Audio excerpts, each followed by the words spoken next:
दोस्तों आज मैं आपको एलईडी बल्ब के एक ऐसे फॉल्ट के बारे में बताऊंगा जिसे बहुत कम लोगों ने डिस्कस किया है। यानी कि फॉल्ट इतना छोटा है कि जिस पर आसानी से भी ध्यान नहीं जा सकता और ज़्यादातर लोग उसे आईसी का फॉल्ट मान के साइड कर देते हैं। देखिए ये फॉल्ट बहुत ही ज़बरदस्त होने वाला है। वीडियो को लाइक करके शेयर ज़रूर कर लेना, चैनल को सब्सक्राइब कर लेना। देखिए एलईडी बल्ब है मेरे पास, ये बिल्कुल डेड है।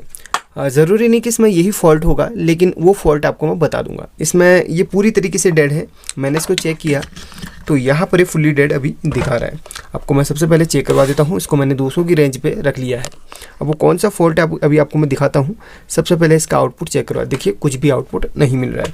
अब यहाँ पर इसे हम सबसे पहले ओपन कर लेते हैं। तो यहाँ पर से ओपन करने के लिए ये दोनों पॉइंट्स को हमने पिघलाना होता है। यानी कि दो तरीके से इसको ओपन किया जाता है। एक आप इस सेक्शन को अलग कर सकते हैं या फिर आप इसको भी पिघला के अलग कर सकते हैं। ये आसानी से निकल जाता है। इसको थोड़ा सा आप झाड़ लीजिए, निकल जाएगा। अब यहाँ पर भी इसको वैसे ही निकाल सकते हैं। थोड़ा सा आपको अच्छे वाट के आयरन की जरूरत पड़ेगी। उससे ये होता है कि आपका ये सोल्डर जल्दी पिघल जाए, क्योंकि इसमें जो सोल्डर वायर का इस्तेमाल किया जाता है वो इंडस्ट्रियल यूज के लिए होता है, जो ज़्यादा हीट पर ही पिघलता है। वैसे करके यह नहीं पिघलता है। ठीक है, इस चीज़ का आपने ध्यान रखना है। तो चलिए यहाँ पर इसे मैंने पॉइंट्स को इसको फ्री कर लिया है। अब हमें क्या करना है, इसके हीट सिंक को बाहर निकालना है। इसके लिए सबसे पहले हमें करना क्या होगा, किसी भी स्क्रू ड्राइवर या फिर किसी नुकीले आप पेचकस वगैरह की मदद से इसके हीट सिंक को इस तरीके से अंदर दबा लीजिए। 2-3 टाइप के हीट सिंक आते हैं। एक बहुत ही अच्छी क्वालिटी का होता है, यहाँ पर ये वही क्वालिटी का, बहुत ही अच्छी क्वालिटी। तो हर कंपनी अलग अलग हीट सिंक यहाँ पर देती है। किसी में बहुत अच्छी क्वालिटी का मिल जाता है, किसी में हल्का वाला मिलता है। तो यहाँ पर इस तरीके से खुल जाता है। अब यहाँ पर देखिए सबसे पहले इसको धीरे धीरे आपने खींचना होगा। देखिए इस तरीके से आपने इसको खींचना है। अगर ये नहीं खुल पाता है तो आप इसको एक कॉर्नर में पकड़ के इसको इस तरीके से खींच लीजिएगा, ये निकल जाएगा। बशर्ते यहाँ पर एक चीज़ आपने फ्री कर लेनी होगी। ठीक है, इस तरीके से। अब यहाँ पर फॉल्ट किस सेक्शन में है, सबसे पहले हम उसी को देखेंगे। अब जैसे कि ये बिल्कुल डेड है तो इसका मतलब फॉल्ट इसका प्राइमरी सेक्शन यानी कि यहीं से सॉल्व हो जाना चाहिए। जैसा मैंने सोचा था बिल्कुल वैसा ही फॉल्ट इसमें निकला, क्योंकि ये फॉल्ट ज़्यादातर डेड कंडीशन में ही आता है। जब आपको ये बिल्कुल डेड पड़ जाए तो ये कंडीशन में आता है। देखिए ये फॉल्ट किस वजह से आता है, हाई वोल्टेज से आता है। अगर हाई वोल्टेज अचानक से एंटर करे तो समझ लीजिए आपका ये एलईडी ख़राब तो होगा ही, इसमें एक कंपोनेंट ऐसा ख़राब हो जाता है। तो उससे आपको पता है। देखिए सबसे पहले हमें करना क्या है, इन दोनों फ्यूज को चेक करना है। यानी कि 2 फ्यूज यहाँ पर लगे हुए। अब बहुत लोग बोले फ्यूज क्या होता है, असल में जो रेजिस्टेंस है ये बहुत कम रेजिस्टेंस के होते हैं, जिसे फ्यूज के तौर पे यहाँ पे यूज किया जाता है। अब बिल्कुल देखिए देख के पता भी नहीं चलेगा कि ये रेजिस्टेंस हमारी ख़राब है। एक मिनट, ये ग्लू को मैं छुड़ा लेता हूँ, उसके बाद आपको दिखाता हूँ। देखिए यहाँ पर ये रेजिस्टेंस को देख के ये नहीं लगेगा भाई ये रेजिस्टेंस हमारी ख़राब हो चुकी है। एक मिनट, ये ग्लू को छुड़ा लूँ तो फिर आपको अच्छी तरीके से मैं दिखाऊंगा और समझाऊंगा भी। देखिए यहाँ पर रेजिस्टेंस, यहाँ पर ये भी ख़राब नहीं है, लेकिन फॉल्ट क्या है मैंने एक ही बारी में पहचान लिया है। देखिए यहाँ पर इस एमओवी को देखिए, यहाँ पर नीले कलर के कंपोनेंट को देखिए फट के पिघल चुका है। यही बिल्कुल इसमें ध्यान नहीं जाता, ये तो फट के पिघल चुका है। लेकिन बहुत सारे जो एमओवी होते हैं यानी कि मेटल ऑक्साइड वेरिएस्टर, ये हाई वोल्टेज प्रोटेक्शन के लिए इसमें यूज किया जाता है। यानी कि अगर आपके सर्किट में 300 वोल्ट से ऊपर अचानक से एंटर कर जाती है तो ये फट जाता है और इसके साथ फ्यूज बर्न हो जाते हैं, इसलिए सर्किट प्रोटेक्ट ये बस ये तीनों कंपोनेंट ख़राब हो जाते हैं और ये आगे का सर्किट हमारा बच जाता है। बस इन तीनों कंपोनेंट को चेंज करने से, यानी कि दोनों कंपोनेंट 2 फ्यूज हैं, एक ये, इसको और फ्यूज को चेंज करने से आपका ये सर्किट दोबारा से चालू हो जाता है। अगर ये नहीं है तो भी आपका सर्किट चालू हो जाएगा, वो अभी मैं आपको बताऊंगा। फिलहाल आप इसको ध्यानपूर्वक देखिएगा। अब देखिए जो मैं स्टेप फॉलो करता हूँ आप देखते रहिए। सबसे पहले इन फ्यूज़ को हमने चेक करना है। इसको बाहर निकाल लेता हूँ और आपको दिखाता हूँ कि ये बिल्कुल भी यहाँ पर पता नहीं चल पाया भाई फ्यूज़ आपका बर्न हुआ है, बिल्कुल भी नहीं, क्योंकि फ्यूज़ इंटरनली यहाँ पर जल चुका है। अब देखिए शायद दोनों जल चुके हैं या फिर एक ही जल चुका है, अभी चेक करने पर ही पता यहाँ पर चलेगा। ठीक है, अब यहाँ पर एक निकाल लिया है, अभी दूसरे को निकाल के आपको दिखा देता हूँ। चलिए इसको भी हमने निकाल लेना है और यहाँ पर इसको भी हमने निकाल के बाहर कर लेना है। तो फाइनली ये निकल चुका है। अब इसे हम चेक करेंगे। मल्टीमीटर को बजर की रेंज पे सेट करके इसे आप चेक कर लीजिएगा। अब देखिए यहाँ पर इस फ्यूज की कंडीशन चेक करने पर ही पता चलेगी। तो यहाँ पर देखिए बिल्कुल ये डेड हो चुका है। वैसे इसमें 5 ओम्स से 30 ओम्स तक का दिखाना चाहिए, इसमें कुछ भी नहीं दिखा रहा, बिल्कुल डेड है। ये देखिए ये बिल्कुल डेड है। अब यहाँ पर ऐसे फ्यूज आपको मैं और भी दिखाता हूँ कि यहाँ पर किस तरीके से वैल्यू शो करता है। यहाँ पर देखिए बहुत सारे फ्यूज मेरे पास हैं, बिल्कुल वही है जो यहाँ पर सर्किट पे लगे हुए हैं।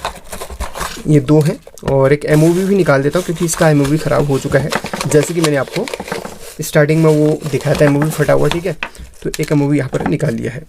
अब देखिए इस फ्यूज को आपको चेक करके दिखाता हूँ कि किस तरीके से वैल्यू देता है। देखिए ये है 10 ओम्स का, तो 9 ओम दिखा रहा, कोई दिक्कत नहीं है, 1-2 आगे पीछे होता ही है। और ये बिल्कुल भी नहीं दिखा रहा क्योंकि ये डेड है। इसको रखते हैं साइड पे, जला नहीं है फिर भी ये डेड है। अब बहुत सारे लोग जो इस बारे में नॉलेज कम रखते हैं वो इन कंपोनेंट्स को देखते हैं, चेक नहीं करते भाई। वो देखते हैं यार कुछ जला वाला तो नहीं है, देखेंगे भाई जला वाला तो नहीं है, नहीं जला है तो समझ लेते हैं यार इसमें तो कुछ भी खराबी नहीं है, या फिर ये डेड क्यों, फेंक देते हैं, उसे आईसी का फॉल्ट भी मान लेते हैं। ऐसा नहीं होता, आपने बारीकी से चेक करना है कि कंपोनेंट को। अब उसके बाद इस एमओवी को चेक करेंगे, या तो ये हाफ शॉर्टिंग दिखाएगा या फिर फुल शॉर्टिंग दिखाएगा। देखिए ये क्योंकि ये सर्किट पे पैरेलल पे लगा होता है, ये डायरेक्ट फेज और न्यूट्रल पे कनेक्टेड होता है। ये देखिए हाफ शॉर्टिंग दिखा रहा है। बस यही फॉल्ट की मैं आपसे चर्चा कर रहा था या डिस्कस कर रहा था, यानी कि एमओवी अगर हाफ शॉर्टिंग दिखाए तो भी वह ख़राब है। अब इसे निकाल के चेक करना है। कोई भी एमओवी यानी कि मेटल ऑक्साइड वेरिस्टर कुछ भी वैल्यू दिखा रहा है, समझ लीजिए वो ख़राब है। अगर कुछ वैल्यू ना दिखाए और इस तरीके से बीप मारे तो भी वह ख़राब है। देखिए दोनों पॉइंट्स पे मैं आपको जोड़ के इसका दिखा देता हूँ पूरा, ठीक है। इसको रखते हैं हम पॉजिटिव और इसको रखते हैं नेगेटिव पे। एक मिनट यहाँ पर देखिएगा ये वैल्यू दिखा रहा है 227 ओम्स की है वैल्यू दिखा रहा है, यानी कि इसका रेजिस्टेंस 227 ओम्स है। असल में इसे कुछ भी वैल्यू नहीं दिखाना चाहिए। ये है हाफ शॉर्टिंग। फुल शॉर्टिंग होने पर इस तरीके से दिखाता, हाफ शॉर्टिंग है तो ये अपना कुछ ना कुछ रेजिस्टेंस दिखा रहा है, असल में हाफ शॉर्ट हो चुका है। अब इसको हम चेक करते हैं। यहाँ पर कोई भी वैल्यू नहीं दिखाएगा क्योंकि भाई ये बिल्कुल ओके है, तो क्यों दिखाएगा वैल्यू।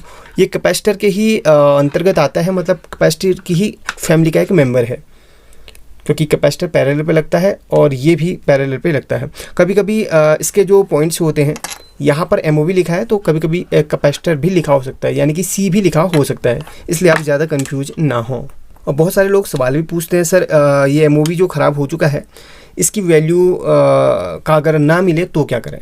असल में इसकी वैल्यू का ना मिले तो आप अलग वैल्यू का भी ले सकते हैं, जैसे कि 511 के, 320 के और 07D का आप ले लीजिए, क्योंकि ये डिस्क जो इसका डिस्क साइज़ है 07 mm का डिस्क साइज़ है। और यहाँ पर इसमें जो वैल्यू यूज़ करी गई है इसमें 320 के की है और इसमें कितना है, ये है 511 के। कोई बात नहीं, ये भी आपका चल जाएगा। अब इसके बिना भी हमारा ये सर्किट चालू हो सकता है, वो कैसे आपको मैं दिखाने की पूरी कोशिश करूँगा, ठीक है। यहाँ पर डायरेक्ट मैं फेज और न्यूट्रल को लगा के आपको दिखा देता हूँ। चलिए, यानी कि लाइव और न्यूट्रल वायर को इसके साथ कनेक्ट करके आपको दिखा देता हूँ। हाँ, बशर्ते आपका MCBC भी ख़राब ना हो, बस यही कंडीशन है। MCBC भी ख़राब रहेगा तो उसको भी हमने रिप्लेस करना होगा। फिलहाल यहाँ पर ऐसे ही आपको चेक करके मैं दिखा देता हूँ। तो सीरीज़ में चेक कर रहा हूँ, ये है लाइव और ये है न्यूट्रल वायर। इसे हम डायोड के इसमें रख लेते हैं, डायरेक्ट हम लाइव और न्यूट्रल पॉइंट पे रख लेते हैं और इसको हम चलाते हैं। देखिए यहाँ पर ये चल पड़ा। देखिए थोड़ा सा इसको पीछे करूँ ताकि यहाँ पर आपको क्लियरली दिखाई दे। देखिए इसको डायोड के लाइव और न्यूट्रल पॉइंट पे रखते हैं तो ये चल पड़ा। देखिए इसका मतलब ये बिना एमओवी और फ्यूज के भी चल सकता है ये सर्किट, ठीक है। लेकिन एमओवी और फ्यूज का यूज़ इसलिए किया जाता है क्योंकि सर्किट आपका प्रोटेक्ट हो सके। बस आपका देखिए सिर्फ एमओवी और फ्यूज को चेंज करके हमारा ये सर्किट हमारा चालू हो गया है। अगर ये नहीं होता तो सर्किट में बहुत सारी चीज़ें ब्लास्ट हो जाती। ये चीज़ का ध्यान रखते हुए इन कंपोनेंट्स को इसमें मेंशन किया गया है। अब जैसे हमने इन कंपोनेंट्स को निकाला था वैसे ही वहाँ पर फिक्स कर लेना होगा। चलिए मैं जल्दी से फिक्स कर लेता हूँ। अब ये तो बहुत आसान है, बाकी आपको फिर दिखाता हूँ। तो जैसा कि इन कंपोनेंट्स को यहाँ पर लगा लिया है, अब यहाँ पर हम सोल्डरिंग कर लेंगे। फालतू की लेग की हम कटिंग कर लेंगे, उसके बाद इसको सोल्डरिंग कर लेंगे। तो चलिए जल्दी से मैं इसकी सोल्डरिंग कर लेता हूँ। तो फाइनली मैंने इसकी सोल्डरिंग कर ली है। अब यहाँ पर आपको एक बार चेक करके फाइनली दिखा देता हूँ क्या ये चल रहा है कि नहीं, आपको इसके बात का भी कंफर्मेशन हो जाएगा। अब देखिए यहाँ पर इसको मैं लगाता हूँ तो यहाँ पर देखिए हमारा सर्किट चालू हो चुका है। बस जो चीज़ मैं यहाँ पर आपको दिखाना चाह रहा था वो आपने नोटिस की होगी या फिर नहीं, ये मैं आपको फिर से मैं दोहरा देता हूँ। यहाँ पर देखिए, कभी भी आप इसको चेक करते हैं तो दो कंडीशन होती है। पहले तो आपको फ्यूज चेक करना है, फ्यूज आपका डेफिनेटली सर्किट बंद है या फिर हाई वोल्टेज से अगर आपका ये डेड हुआ है तो फ्यूज दोनों चले जाएंगे। फ्यूज जाने के बाद आपने एमओवी को ज़रूर निकाल लेना है। ऐसा नहीं है कि एमओवी शॉर्ट नहीं कर रहा तो आपका एमओवी ख़राब ना हो। एमओवी कभी भी कोई भी वैल्यू नहीं देता, ये आपने बात मन में अपने रख लेनी है, ठीक है, नोट करके। जो भी एमओवी आपका कुछ भी वैल्यू दे रहा है, भले वो 3 हो, 4 हो, 5 हो या फिर 200 हो, 300, 500 हो या फिर 1000 क्यों ना हो, वो एमओवी आपका ख़राब है। इसलिए आप इस चीज़ को ध्यान में रखना। मेरा जो मेन फोकस था यही था कि एमओवी को कोई वैल्यू नहीं देना चाहिए। बहुत सारे लोग क्या करते हैं ना, देखते यार एमओवी शॉर्ट नहीं कर रहा, सर्किट में ही चेक कर लेते यार शॉर्ट नहीं कर रहा, इसका मतलब ये सही है। फ्यूज को लगाएंगे फिर ब्रेक हो जाएगा, यार बार बार ब्रेक हो रहा, किस किस कंपोनेंट की वजह से हो रहा, वो परेशान हो जाते हैं। वो बोलते हैं यार साला ऐसी ही ख़राब है, इसको फेंको साइड पे, दूसरा ड्राइवर फिक्स कर लो। ऐसा नहीं है दोस्तों, एमओवी के ख़राब होने से आपका सर्किट का फ्यूज बार बार उड़ेगा। जब तक आप इसको यानी कि इसके फॉल्ट को पहचान ना करें तब तक ये ऐसा होते रहेगा। हाँ, कुछ कंडीशन में आपकी आईसी ख़राब होती है। आईसी ख़राब होने पर वैसे शॉर्टिंग की समस्या कम आती है। आईसी ख़राब होने पर सबसे ज़्यादा क्या देखा गया है, यहाँ पर आपको जैसे ये सर्किट आपका 112, 13, 15 वोल्ट आउटपुट कर रहा है, तो इस आईसी के ख़राब होने से वो 200 से 300 वोल्ट डीसी आउटपुट करता है। बस इतनी सी इसमें दिक्कत आती है। और भाई 200-300 वोल्ट ये आउटपुट करेगा तो होगा क्या, एमसीपीसीबी बार बार ख़राब होते रहेगा। ये फॉल्ट की बात हम बाद में करेंगे। जो फॉल्ट मैंने आपको बताना था वो क्लियरली बता दिया है। अब चलिए इस वीडियो को लाइक कर दीजिए। बाकी और भी अगर इसके बारे में जानकारी चाहते हैं तो कमेंट करके ज़रूर बताना। तो मिलते हैं अगली वीडियो में, तब तक के लिए टेक केयर।